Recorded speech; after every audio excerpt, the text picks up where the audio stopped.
Hello everyone, আমি বিদিশা নিয়ে চলে এসেছি আর একটা মিনি ব্লগ। তো ভিডিওটা আমি বিকেল থেকে স্টার্ট করেছিলাম। দেখো পিন্নি যে আমার পেছন পেছন সবসময় ঘোরে, আমি বাড়িতে গেলে আর মা বানিয়েছিল এখানে মালপোয়া। যাই হোক, পিন্নি আগে ফটাফট করে নিজেরটা খেয়ে নিলাম, তারপর আমার বর চলে এসেছিলো আর তারপর পিন্নি আর পিছন দুজন মিলে গল্প করছিল। যাই হোক, পরের দিন সকালে ঘুম থেকে উঠে দেখো আমি খুব খুশি খুশি দেখাচ্ছিলাম তোমাদের, কিন্তু অ্যাকচুয়ালি আমার মনটা খুব বেশি খারাপ ছিল। কেন কিনা আমি সেদিন বাড়িতে চলে আসবো, মানে বাপের বাড়ির থেকে যখনই বাড়ি যাই না কেন তখনই আমার মনটা খারাপ হয়ে যায়। আর মা এসেছিলো আমাকে অটোতে তুলে দেওয়ার জন্য। যাই হোক, অটোতে না টোটোতে করে আমি বাড়ি ফিরেছিলাম। বাড়ি ফিরে তারপর একটুখানি শরবত খেয়ে নিলাম নতুন গ্লাসে করে, আর এই গ্লাসটা আমি নতুন নিয়েছি। আমার তো এটা খুবই পছন্দের, তোমরা জানিও তোমাদের কেমন লাগলো।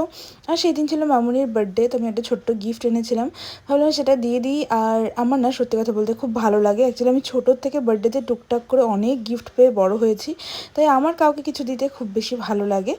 যাই হোক, তারপর বিকেলবেলাতে আমিও একটুখানি মালপোয়া খেয়ে নিলাম অ্যান্ড এইভাবে করে দিনটাকে কাটিয়েছিলাম। তোমাদের দিনটা কেমন কাটলো প্লিজ জানিও। Bye bye.